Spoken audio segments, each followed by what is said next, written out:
What's up, founders? Welcome back to Next Round. I'm your host, Chris, and one of our solo episodes today, I really want to get into the founder identity shift. And just to be clear, guys, this is content, these are concepts, playbooks, methods, systems, processes. All of these things, when I do my solo content like this, are me explaining what I've learned from other founders who've gotten funding, who have built massive companies, successful exits, and definitely my investor conversations. Like, none of this is me making it up out of thin air. If you continue to follow the show throughout season 2 and season 3, everything we got coming up, I promise you'll continue to learn a lot of this stuff, get more in-depth insight. But today we're starting off with the founder identity shift. Now, what does that mean? What does that actually look like? First of all, that is you versus the vision, right? Great founders build a system that can outgrow them, right? It's not just about what you yourself can do. There's a limited ceiling on what you can do in terms of your productivity, your efficiency.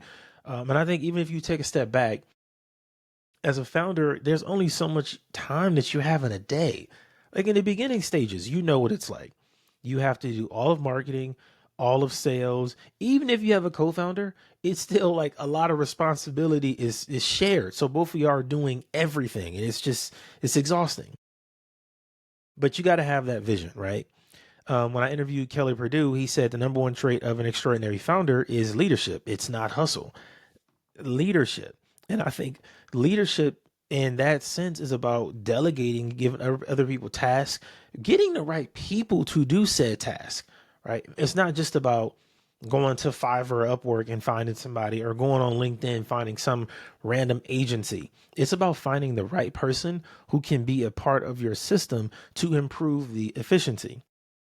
Leadership is making decisions with incomplete data, taking ownership when it's uncomfortable, and communicating relentlessly, even when you're tired, even when you don't feel like it, even when you're frustrated.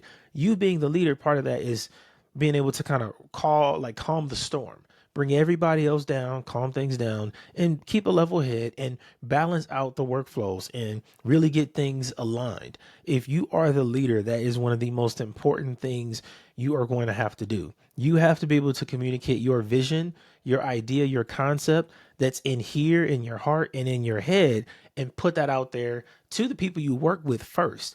Because if they don't get it, if the people you work with don't get it, the customers definitely aren't going to understand. And I've learned that you don't want to be the founder that is talking in circles and preaching to your crowd, but you don't really have that connection because the vision is lacking. Right. So if there's one thing I want you to take from this, you have to articulate the vision. You have to. And I think that starts with you having a clear mind, taking care of yourself, a lot of those kind of things, getting that rest and all of that stuff. It's not about hustling nonstop. That's something I'm learning even from David Cerner's podcast. Like, the idea of you hustling nonstop, like the 996 thing we see in the Y Combinator culture right now, it's not real. It's not a real thing. It sounds good online when people post pictures from the office at 3 o'clock in the morning, or when you see a picture on Twitter of somebody who has their computer out at a bar. It's like, yeah, it looks cool. Okay. But are you really being efficient? Are you really getting any work done? No. It's better if you take that time that you're not working to actually relax, to actually calm yourself. So when you do start working again, you can actually be productive. But if you just work all the time, nonstop, every day, you're probably not going to be efficient. Now, I do think this works for those people that are super high up who have been like, I interviewed Ron Weiner, and this guy has been an investor for 30 plus years. At that point, you have so much skill set, so much knowledge and leverage, and you working every single day is going to be different from somebody else, right? You're working at that age of 60 plus is way different from when you're 20 years old. And I know there's this idea that you have to do that, and it's not going to help you. It's not going to tie into your vision or make you a better leader. That's very important to understand, man. So the second concept here is the influence phase. It's you versus a market.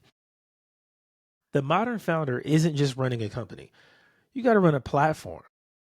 I preach about this all the time. I always will, right? Your ability to influence through storytelling, content, and visibility creates a leverage that product alone cannot. How many products do we see all the time that are good products, but you don't even know about them? You don't hear about them. Never, because we don't hear about them. There are probably so many founders right now who are building something, who are making something, and we don't even know. Like I think about this a lot because, like, when I actually do get to talk to founders, now that I do so many interviews with founders, now that I'm connected with investors a lot more, founders reach out to me on Twitter, on LinkedIn, at events. I get more interaction and engagement because of the influence I personally have, right? Because of this show, I have more influence. So I get more founder connections. And it's making me realize, like, damn, there are a lot of founders out there who are probably doing something amazing, but they're just not in the right space. They're not around the right people. They're not putting out content. They don't have a way to distribute their thoughts, ideas, their vision to the world. That's why you have to be out in the market. You got to be active in the market. You have to put it all out there. It's not just about making product and coding your life away. That's really the smallest part at this point. To be honest, I know it sounds crazy, but what I've summarized from not even first, but the last 10 interviews I did in the last 2 or 3 weeks, the product part is kind of the easiest part now. Because with like vibe coding, people not saying vibe coding is like a perfect app. I'm not saying that. I know it's security issues, payment issues, authentication. I get it. But somebody can go on vibe code and MVP and make a profitable company. Like that could be your MVP, like there. So you being amazing at coding is great. Yeah, but is it enough? No, it's not nearly enough anymore. Nobody cares. Nobody cares that you're a great coder. Nobody cares that your idea is good. Can you put that out into the world? Now, I'm not going to get too deep into this, into the strategies on how, because I want to do a whole different distribution episode. But listen, you have to be able to be out in the market and be active. And this is one thing that I learned from Ron when I interviewed him: 100 customer interviews. 100. Do 100 customer interviews with your prospects, sit down and have conversations with them. That is going to expose everything, whether your idea is good, whether your pricing needs to change, if you added the wrong features, whatever the problems are. After you talk to 100 of your ideal customers, you'll learn everything you need to learn. Now, you continue to do this, but in the beginning stages, it is extremely important. You can't skip that step. That's part of being active in the market. And this is going to be a lot easier if you have 5 years, 10 years experience in one specific market, because then you can always lean on that. But if you don't have a decade plus in one specific market industry, you have to do 100 plus interviews with customers, and that'll tell you everything about the market. Now, let's get to this last section. Now, the builder phase, you versus the work. And I wanted to save this for last because I think that this part has become really overrated. Like, not saying it's easy to build a product. I'm not saying that. But I just think the other parts of distribution, of your leadership, all of that stuff matters more, because if you're not even good at building or any of those things, you can still put together an incredible team that's great at all of those things and build something special, right? So in the beginning, everything depends on you, right? You're the marketer, product manager, salesperson, operator. We talked about that.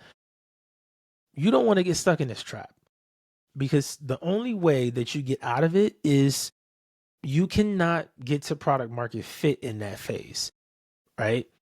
That identity you have of I have to do everything by myself is not going to be the thing that gets you to product market fit. Now, I'm saying product market fit specifically because I don't want this to be tied to like I made a certain amount of money or I have X amount of users, because that differs if you're a consumer product or if you have a SaaS product.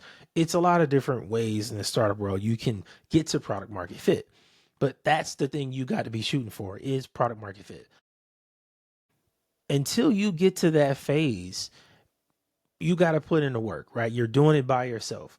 But I think, again, this is just what I've learned. I think now it's like to get to that phase from, okay, I got this thing and it's working, to actual product market fit. That transition phase, that's when you have to build that team that's going to help you do the work. That's where the work becomes much more important, much more intense. Because once you figured out it works, you interviewed 100 customers and people love it, it's great. Now it's like, okay, we got people loving the product, we got people paying for it and all of that stuff. We're building that foundation out. Next milestone is like product market fit, not scaling. Not I, and I had this this is how I thought of companies years ago. I thought you get that and you get people to love it and then you can scale. No, no, no, no, no. You got to get people to love it, get some people to pay for it, get product market fit, and then you think about scaling. So that team part is very important in there. And you have to do the work. Like the first identity shift you're going to go from is like doing everything to trusting other people to do that and building that solid team. And when I say team, I did another interview. I'll be coming out on the show very soon. You got to make sure you subscribe. I so many people I got coming on, man. We got Sam Sterling. She raised a ton. Stuart Webb. Our interview was great. He actually talked about like when you're building a team, you want to hire people in the right order. Right now, I'm not gonna get into it because I want you to listen to the full episode. But we talked about hiring somebody for sales, getting somebody for that HR department. It's so many things you have to hire for that you don't even think about as a founder. But you have to put that into perspective because that's going to be the gap between where you are and product market fit. That's the gap, is building that team, putting the squad together is going to help you get there. So those are kind of like three identity shifts I think you need to have mentally as a founder if you're going to take that leap, if you're going to take that next step to be in that product market fit stage to be more profitable. That's what it's going to take.